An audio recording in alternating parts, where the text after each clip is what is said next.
Lesson 6, Unit 3. Reflective Practice. Reflective practice is a technique that can help project teams reflect on their experiences and actions in order to engage in a process of continuous learning through the life of the project. The use of this technique can help identify opportunities to improve and adapt the project, especially in dynamic environments. It is a tool for learning that can be used to address issues and challenge assumptions.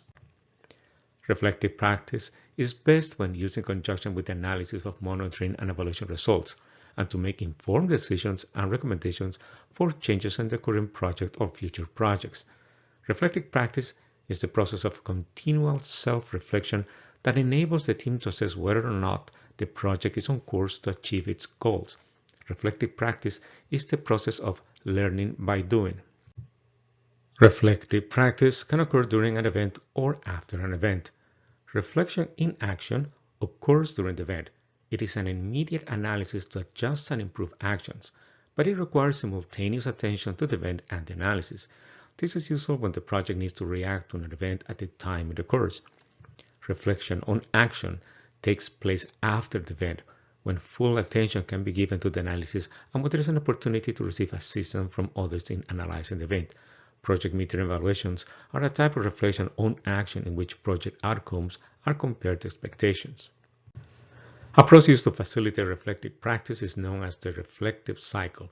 It consists of the following 6 steps: the description of what happened, feelings, what you think and feel about it, the evaluation, what were the positives and negatives, the analysis, what sense can you make out of it, the conclusion, what else could you have done, and the action plan, what will you do next time. This process can be used in a team meeting to reflect on a recent event that occurred in the project. It is an opportunity to learn and discover ideas to improve the project. The first step is to describe the event. Using specific and relevant detail, team members can take turns to give a concise description of their experience. Some of the questions to facilitate the description of the event can include the following: what happened, when and where did this happen, and what was the result of this situation. The next step is to discover the personal feelings about the situation. Questions that can be used in this phase include the following: what did you feel about the situation? What do you think about the situation now? And who do you think what other people feel about the situation now? The third step is to evaluate the event or situation. The questions include: what was positive about the situation? What was negative? What went well? What didn't go so well? If many things happen during the experience, a facilitator can focus on 1 or 2 things that are most important, most relevant, or most representative of the experience. Once the team has evaluated the situation, participants can draw conclusions about what happened. Questions in this step include: what should or could have done differently? What stopped us from doing this? And what did we learn about the experience? This step focuses on summarizing what the team learned from the experience. The final step is action.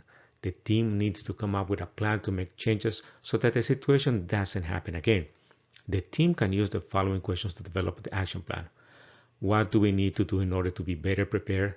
What are the priority areas that need to be developed? What specific steps do we need to take in order to achieve these improvements? The cycle is continuous and can be used in various situations. Reflection is used to improve the understanding of a situation or event and create new learning and form new ideas. It especially offers a good starting point for converting new learning and knowledge into action and change. Using the reflective cycle is a valuable tool that can help the project to challenge assumptions, explore different or new ideas and approaches towards implementing the project, promote self-improvement by identifying strengths and weaknesses and taking action to address them, link practice and theory by combining doing or observing with thinking or applying knowledge. An important effect of reflective practice is empowerment. Team members are encouraged to question the practical limits of the project intervention. They discuss results as they emerge from monitoring and evaluation reports. The team feels motivated to propose alternative strategies to improve the effectiveness of the project deliverables. It is this openness It is the ability for the team to question, but to also provide alternatives that creates a level of empowerment and ownership in the project.